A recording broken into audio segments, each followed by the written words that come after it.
End gold buyers, మీ కష్టాల్లో నమ్మకమైన మీ ఆత్మీయ నేస్తం.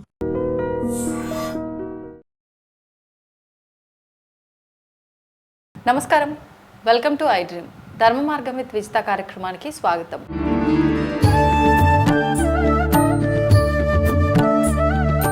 ప్రస్తుతం మనతో పాటు ఉన్నారు ప్రముఖ జ్యోతిష వాస్తు పండితులు, భారతీ శంకరపీఠం వ్యవస్థాపకులు, బ్రహ్మశ్రీ అన్నవరపు తిరుపతి మూర్తి అవధాని గురుగారు. గురుగారితో మాట్లాడి మరిన్ని విషయాలు తెలుసుకుందాం.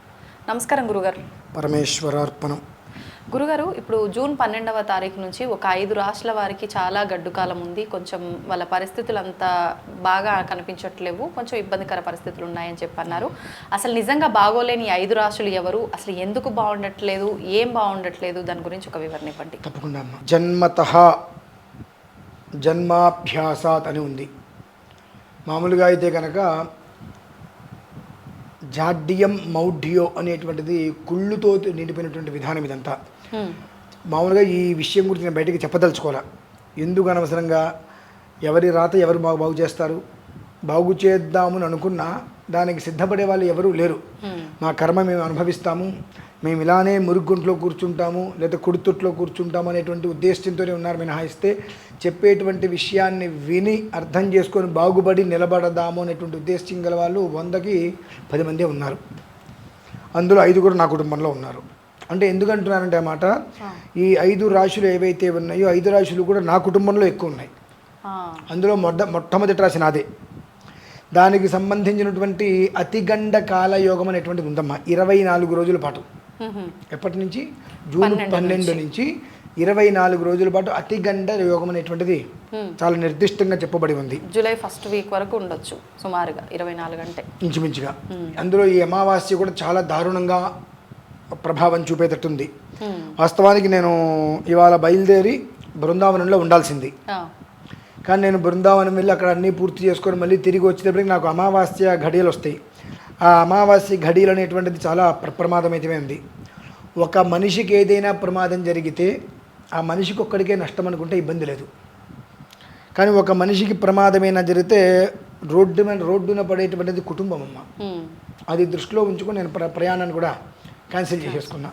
వద్దు, పరిస్థితి మనకు కళ్ళకి కట్టినట్టుగా అతిగండము అనేటువంటిది ఎలా ఉన్నది అని అంటే గండ మృత్యుదోష అని చెప్పేటువంటిది ప్రత్యక్షంగా కనిపిస్తుంది. కనిపిస్తున్నప్పుడు మనం ఎందుకు కంగారు పడాలి, వద్దు అనే ఒక ఉద్దేశంతో అది నేను ప్రయాణం ఆపేసుకున్నా.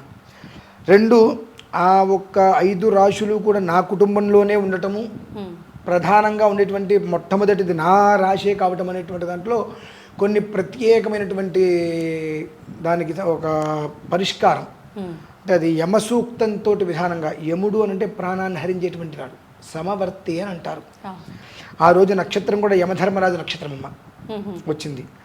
ఆ సమవర్తిత్వం అనేటువంటి ఆయన నుంచి కూడా మనకు అనుగ్రహం రావాలి అనే ఒక ఉద్దేశ్యంతో యమసూక్తంగా సుదర్శనపూర్వకంగా నరసింహ పాశుపత శాంతి అనేటువంటిది ఆ రోజు నిర్వహించుకోవడం జరుగుతుంది. నేను ఎట్లాగో నిర్వహించుకుంటున్నా కదా, ఇప్పుడు అందులో ఉన్నటువంటి సమస్య ఏమిటి, కష్టం ఏమిటి అనేటువంటి విషయం నా కళ్ళకు కనిపిస్తుంది. సో ఈ రాశుల్లో ఉన్న వాళ్ళు చాలామంది ఉండొచ్చు, వారికి కూడా ఇదే కష్టం కదా. ఇప్పుడు నాకు ఎట్లా అయితే కనుక ఒక మనిషికి నష్టం కలిగితే కుటుంబానికి ఇబ్బందో ఎవరికైనా ఒకటే కదా అని ఒక ఉద్దేశ్యంతో ఈ విషయాన్ని అందరికీ తెలియచేయాలి. అయినంత వరకు కూడా ప్రత్యక్షంగా లేక పరోక్షంగా ఆ 12వ తారీఖు రోజు నాడు మన కాటేదాన్లో ఉన్నటువంటిది శ్రీ వెంకన్న గుట్ట అని చెప్పి సాలగ్రామ వెంకటేశ్వర స్వామి దేవాలయం. ఆ దేవాలయంలోనే విశేషంగా సుదర్శన యంత్రం మీద సుదర్శన స్వామి వారిని ప్రతిష్ఠ చేసి కొన్ని మూలికలతో యొక్క యజ్ఞం అనేటువంటిది నిర్వహించడం జరుగుతుంది. కుటుంబం ఎవరిదైనా నష్టం మాత్రం అందరికీ ఒకటే. అంటే ఈ 5 రాశులలో ఎవరిది నా కుటుంబం కాబట్టి నేను చేసుకుంటాను, బయట వాళ్ళు కాబట్టి నాకు చెప్పాల్సిన అవసరం లేదని నేను అనుకోవచ్చు. ఎందువల్లనంటే కొన్ని విషయాలు చెప్పినప్పుడు జనాలు కూడా దాన్ని సవ్యంగా తీసుకోవడం కన్నా నెగిటివ్గా ఈయనేదో భయపెట్టారు రకరకాలుగా తీసుకుంటారు. నేను భయపెట్టాను, నువ్వు మానేస్తే అనర్థం జరిగేది నీకే కదా, నాకు కాదు కదా. మహా అయితే నన్ను తిడతారు, ఈయన భయపెట్టారంటారు, నష్టం లేదు. బట్ కానీ దాని ప్రమాదం ఏ స్థితిలో ఎంత ప్రభావంలో ఉందనేటువంటి విషయం నేను గమనించాను. దాని అనుభవాలు కనిపిస్తున్నాయి కనుక ఆ యజ్ఞాన్ని పూర్తి చేసుకోగలిగితే ఈ 5 రాశుల వారు చాలా సంతోషంగా ఉండగలుగుతారు.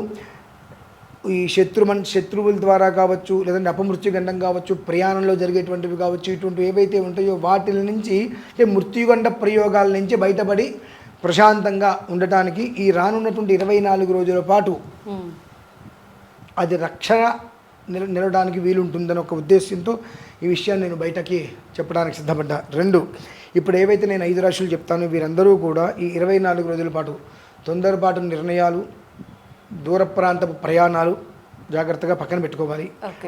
ఉంటే ఒక 4-5గురితో కలిసి 10 మందితో కలిసి వెళ్ళటం మినహాయిస్తే 1-2 కలిసి వెళ్ళటం అనేటువంటిది ఉండొద్దు, ఆపుకోవడం అనేటువంటిది మంచిది. హామీలు ఇవ్వటం కానివ్వండి, నీకెందుకు నేను చూసుకుంటాను, నేను ఇవన్నీ చేస్తాను అనేటువంటి పదాలు ఇవ్వటం కూడా అంత యోగ్యతరం కాదు. అలాగే ఏదైనా ఒంటరిగా మాత్రం ఎక్కడ ఉండకుండా ఉండటం అనేటువంటిది చాలా మంచిది. అతిగండకాలము అనేటువంటిది సామాన్యమైనది అయితే కాదు, గండకాలమే అసలు ప్రమాదము, అతిగండకాలము అనేటువంటిది చాలా ఎక్కువ ఉంది. అది ఏ ప్రభావంతో ఉందనేటువంటి విషయం తెలుసు కాబట్టి నార్మల్గా ఎప్పుడూ కూడా ఏ ప్రయాణమైనా నేను వెనకాను. కాశీ కావచ్చు, ఎటైనా కావచ్చు, కారేసుకొని వెళ్ళిపోతా. అటువంటిది బృందావనంలో పెద్ద కార్యక్రమం నిర్వహిస్తున్నాం ఇక్కడ చేస్తూ కూడా ఇప్పుడు వెళ్ళటానికి నేను పరిస్థితి బాగాలేదు అన్నప్పుడు తెలిసి చెమలు పుట్టలో వేలు పెట్టడం దేనికి?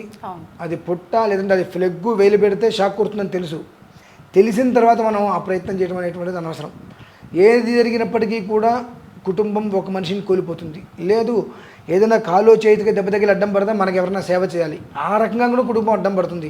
కాబట్టి అటువంటిది ఏమీ లేకుండా స్వామివారి సేవ చేసుకుని ఆయన అనుగ్రహంతో వజ్ర కవచం వలె ఆయన రక్షతో ఉండాలన్న ఒక ఉద్దేశ్యంతో ఈ యొక్క యమసూక్త విధానంతో యమసూక్త మహాసుదర్శన నారసింహ పాశుపత శాంతి అనేటువంటిది మేషరాశి, సింహరాశి, ధనస్సు రాశి, కుంభరాశి, మీనరాశి ఈ 5 రాశుల వారిని దృష్టిలో ఉంచుకొని నిర్వహించడం జరుగుతుందమ్మా.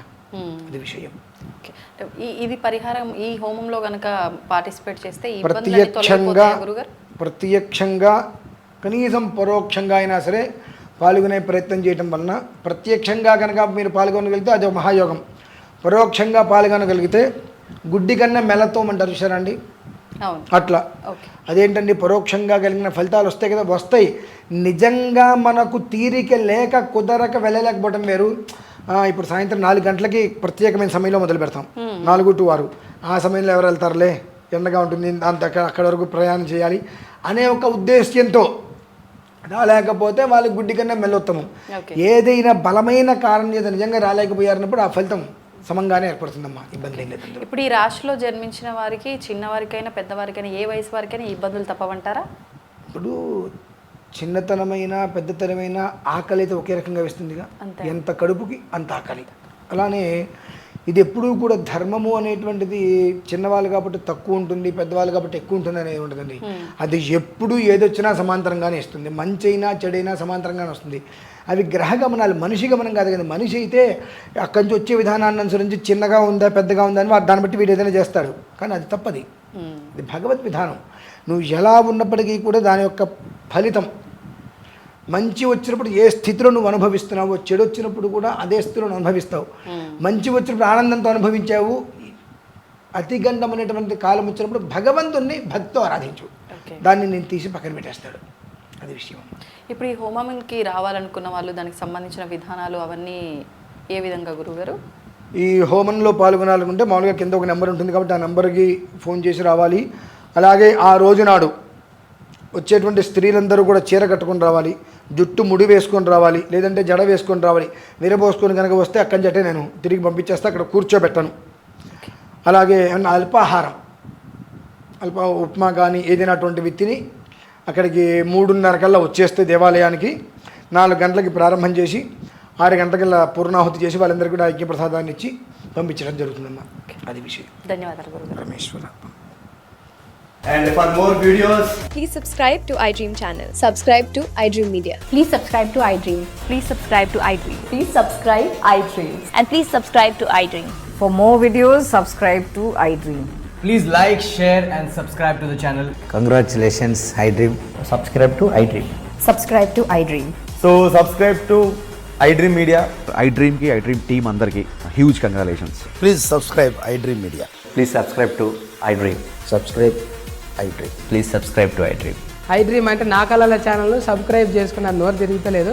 మీరైతే గంట గుర్తు కొట్టండి. For more such videos, please subscribe to iDream.